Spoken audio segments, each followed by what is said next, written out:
y'all doing today? I am MC Andrew Love, and I want to say thank you for tapping in for the years you have been.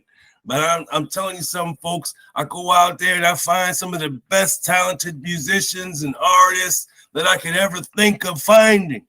And this one lady, I'll tell you something, folks, is Beth. Beth is from Detroit. Beth has a father who played the keyboard for Aretha Franklin. So, folks, without further ado, let me introduce you to the one and the only Beth. Hello. Hey, how you doing, Beth? It's been some time since we last spoke. The last time I saw you, actually, you were in the office of your vocal coach. Correct. Yes.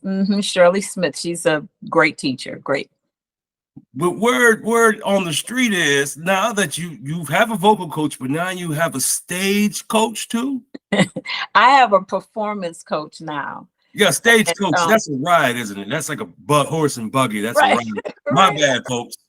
No, but it's okay. But I have a performance coach, and he is just helping me be more fluid on the stage and helping me to feel more comfortable on the stage. Because I transitioned from a background singer to a lead singer now, there's a difference from being in the back and you just doing the two-step from you being in the front and you entertaining 3,000 people at a time. And I've been really blessed to jump in right into that. Like, I'm not even opening for small audiences. I'm opening in arenas and I'm opening 2,000 and 3,000 seat venues. And I am grateful for that. So being on a stage like that, you got to know how to work that right side, that left side, and that middle, So my performance coach has been amazing, helping me just become more fluid and feel more comfortable up there. And for what is happening, I'm telling you something, Beth, it's working, because from the clips that I've seen of your performances, I might say I'm very extremely excited for you. Thank you. And all your future successes that are about to come. I told Ron the other day, what I respect about Beth is her willingness to perfect her craft.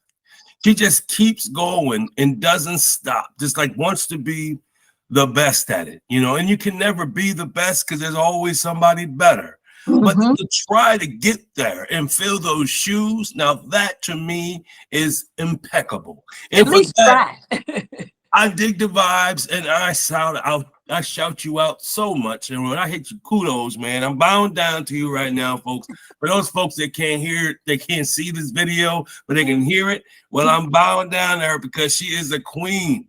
Oh, thank you. You always show me love. Thank you so much. Well, it started when you've been doing this forever, and since you was like forever. but I know. My question is, how did you meet Marcus Divine? Because I'm bringing him on here next week, and I wanted to know, because you guys been working together for a long time. He's your musical director. So, folks, Marcus Divine and Beth go back like 4 flats on a Cadillac. I'm trying to tell you now. And he's my producer for my latest album as well. Exactly. Oh, the latest. Oh, the Get to Know Me. Yes. He produced that album. There were 2 other producers on the album as well, but he did the majority of the production and oversaw everything. And so he does that, as well as he's my music director, handles my shows. And for my label, he works for the label as well. I'm telling you something about Marcus Divine. The way his music is really cool. And I didn't realize how dope he was until one day I just sat back and I'm like, oh, this guy got a lot of music out. I mean, a lot of music, folks. When you see Beth, you see Marcus, and when you see Marcus, you see Beth. They're like a duo, man, a tandem duo in the industry. Yeah, kind of, sort of. Yeah. He ain't going nowhere, folks. He ain't going nowhere. And you know what? He ain't going nowhere. I like his idea of how to make people win at this game, where he's allowing fans to get paid to share the product. Yes. So after they invest the $3 into this single, they invested. That's what it is. It's an investment. And then they make money back. And lots of money back. And So it's incredible. I love, him and my manager work together, and they are just brilliant. I think that's the greatest thing I've ever seen since sliced bread in this industry, Yeah. especially independence, because it's giving the power to the people or who could control the narrative. Now you're allowing the people to control the narrative. You're allowing the artist to control the narrative because, well, it's his music. It's your music, so you don't have to give it to anybody to stream. They can actually buy it, have it for themselves, and then they can share it with all their homies and homettes. And then they can get $1.25 in return. You can't beat that, folks. You can't beat that with a stick. I don't know if I've seen any other artists do this. Now, I've seen artists, they put out their link and then you pay for the song. They ask you to share it, but they don't say, I'm cutting you in on the profits. They don't say that. This is different, folks. Yes, it is.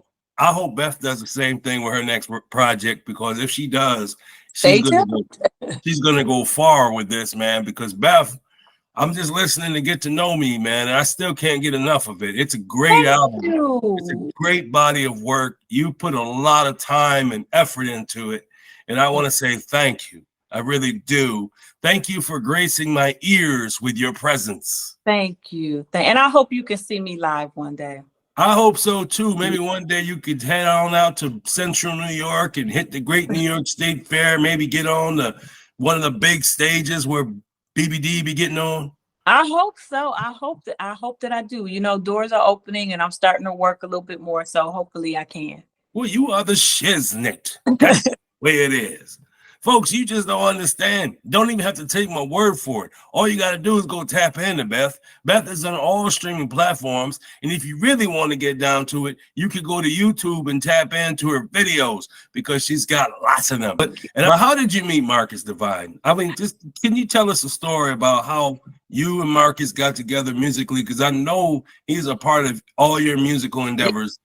And so he's a very important in your story. So I would like to piece this together before I interview him next week, so the fans know who's who, what is what, why is it why, and how is it how. So when I first started working on my first album, I called a friend of mine, Gerald Haddon, who is a great producer and artist as well, and happens to be a really good friend of Marcus's. But I didn't know Marcus at the time.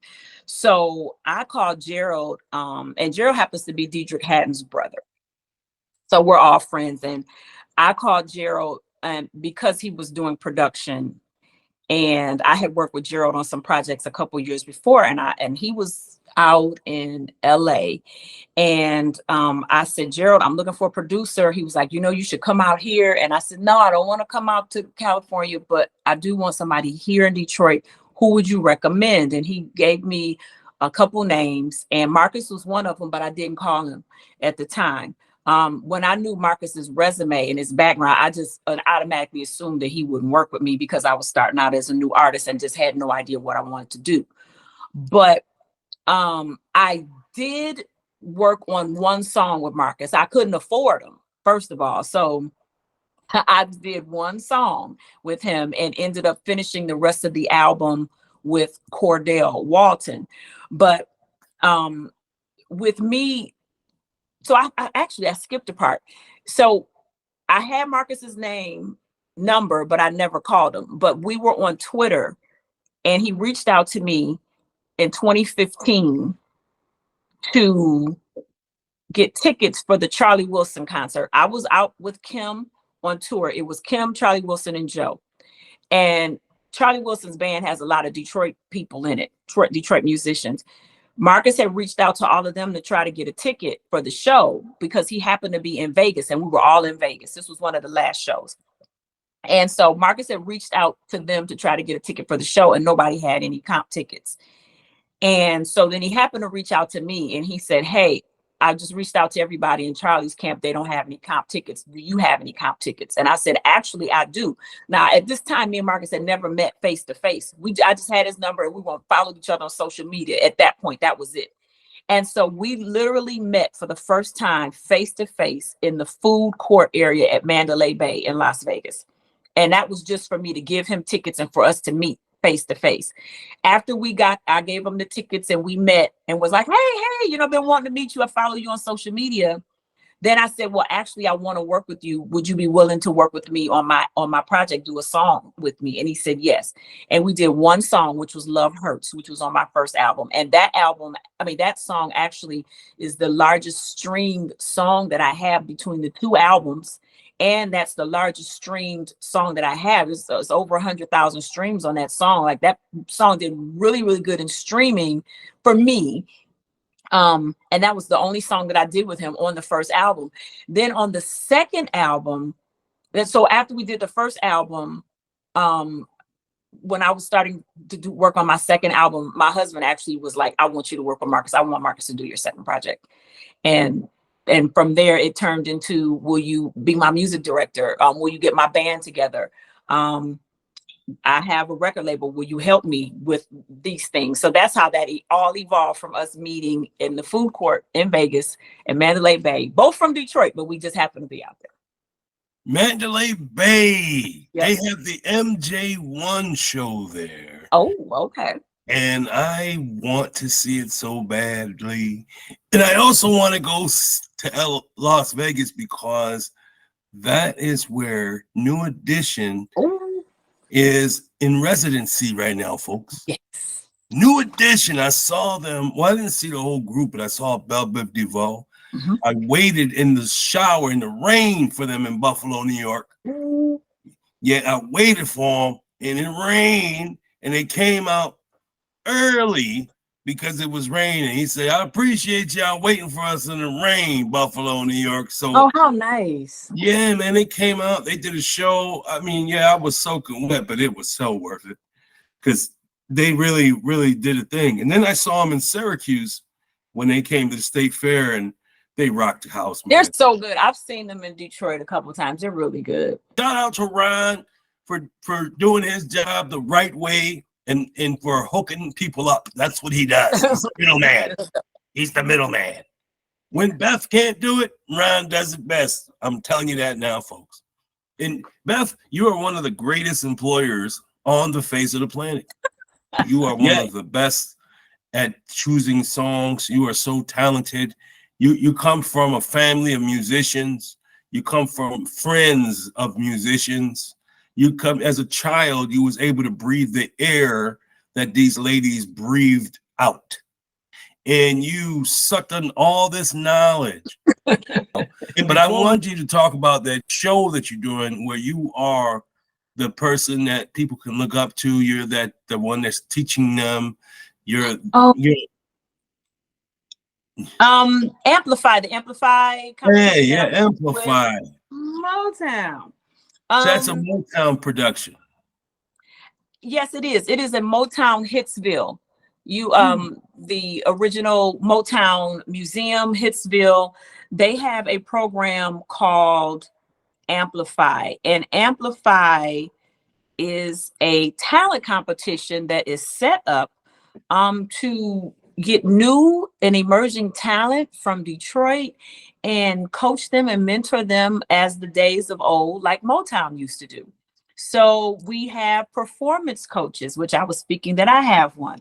You have vocal coaches. You have coaching with a live band. You have coaching with a vocal arranger. And then you have a mentor, me, which I'm a working artist, which is where they aspire to go and be. So I kind of talk them through the balance of being an artist and living your life and being a wife, a mother, a student, working a job. How do you do those things and be a rock star at the same time?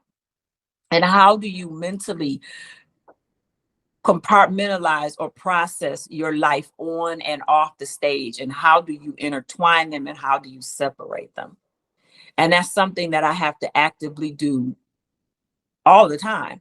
So with these contestants and future recording artists wanting to do what I do, I'm there to try to let them get a little insight on what my life is like actively in real time. Because during the time of the competition, I'm still on the road doing shows, coming home, cooking dinner, washing clothes, and then dressing up and getting on the stage. I'm doing all of that at the same time. So I'm able to just actively tell them what life is like when you have to juggle all of those things. And how do you get your mind prepared for a show when you have your life that's happening at the same time?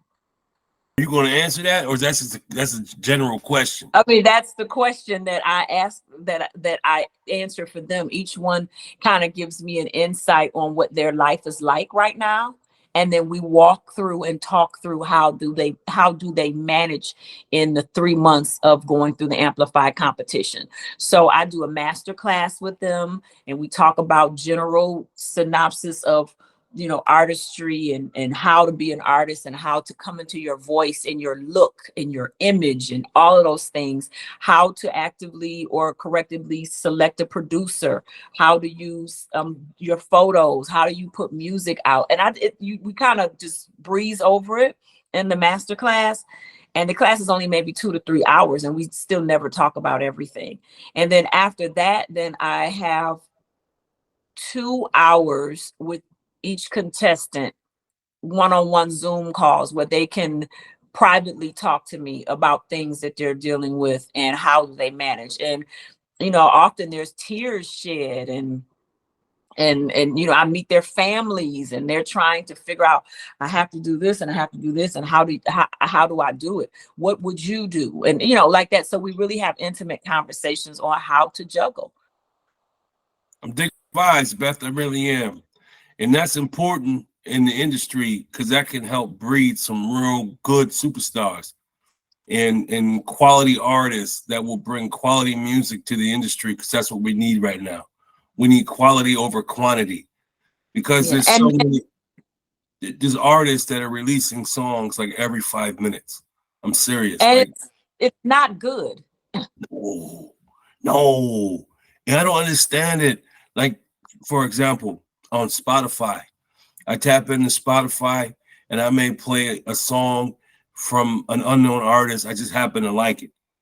And then next thing you know, another song from another unknown artist comes on, but it ain't great. And then the next thing you know, I'm listening to another song and the bass line's off. And my speakers are distorting. Well, what artists don't do, these artists think they buy equipment and they think they can produce it themselves. It's not properly mixed. It's not properly mastered. They don't want to pay the right people to get the work done or get the job done.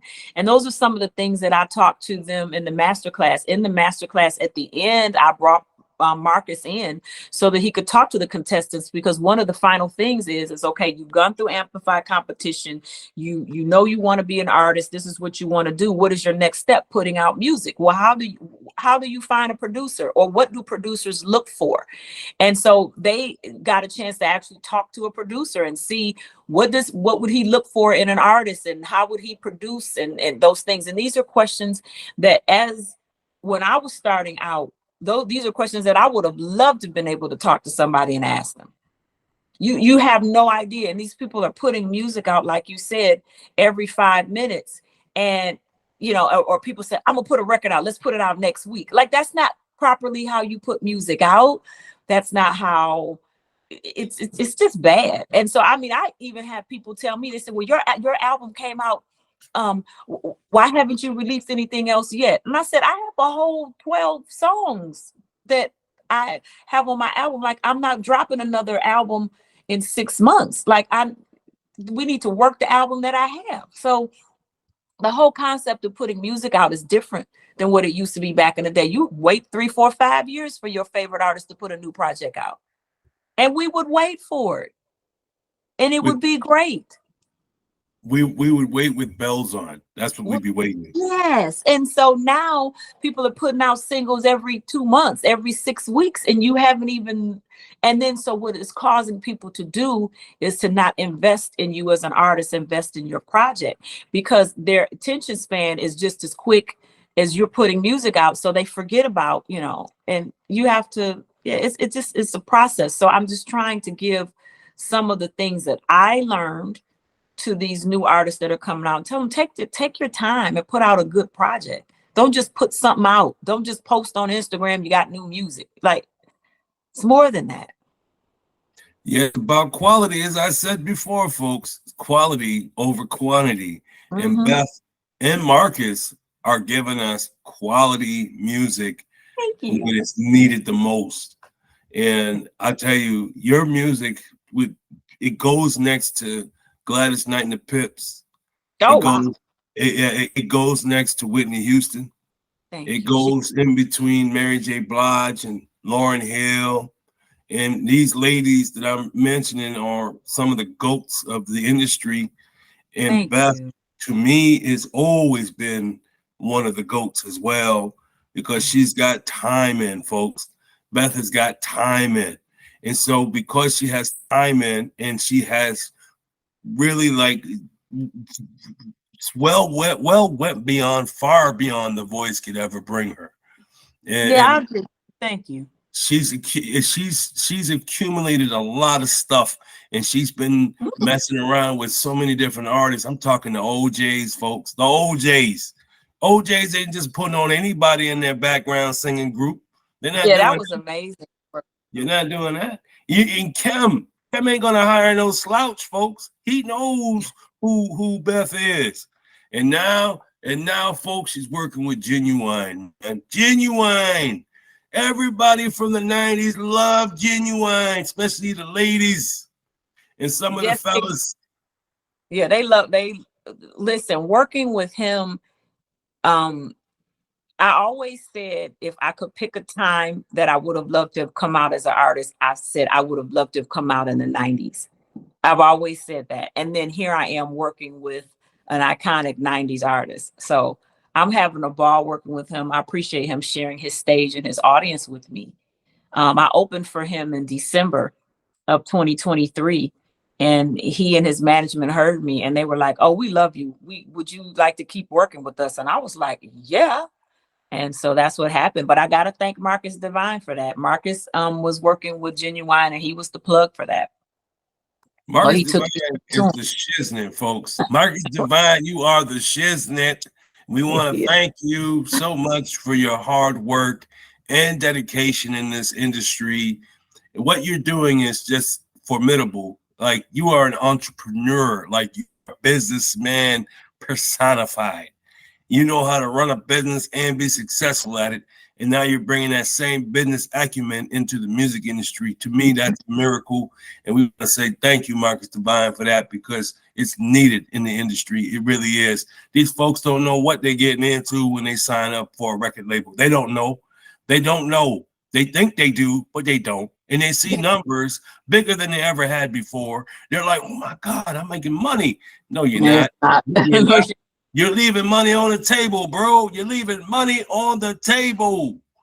But anyway, folks, thank you, Beth, for coming in. We want to ask you, where can we find you?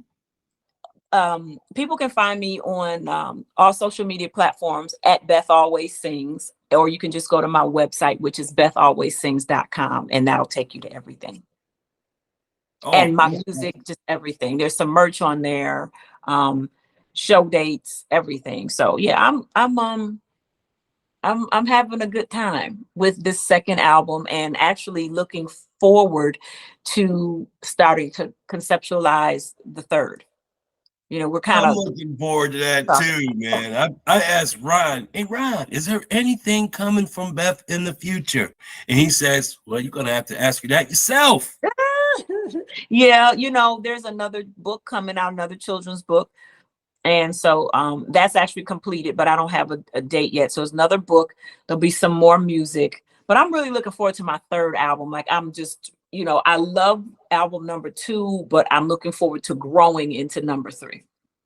That's great. I'm digging the vibes. And as I said, folks, you can tap into Beth on all streaming platforms: Apple Music, Spotify, YouTube Music, Deezer, iHeartRadio, Pandora, Tidal. The list goes on and on and on. Wherever they're streaming, folks, Beth is in the middle of it.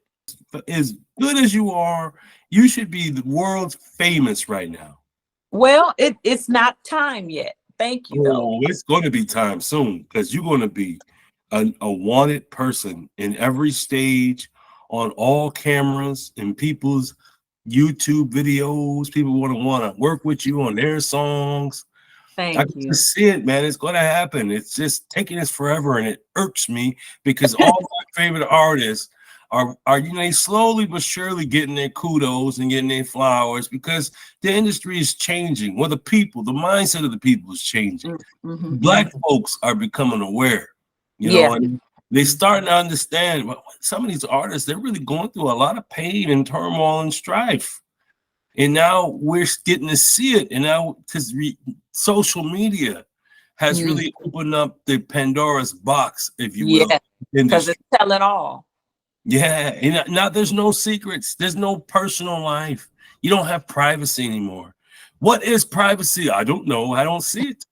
Yeah, it's not. And that's why I don't, you have to be careful what you post, people want to post everything and post where they live and, post everywhere they are. Everybody doesn't need to know all that. Yeah, I don't need to know what you ate for lunch yesterday. I don't care.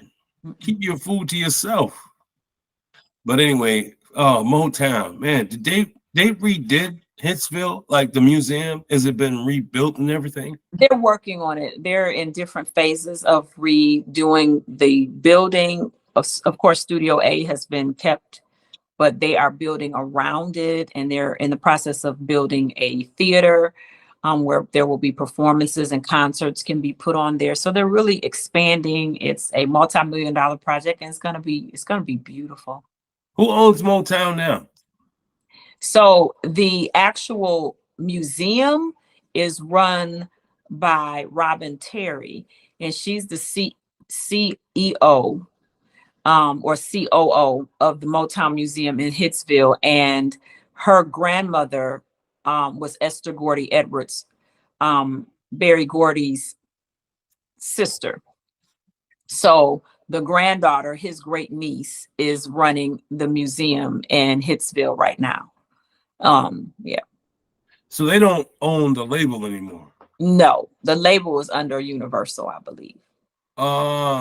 Okay. It's not the same anymore. No.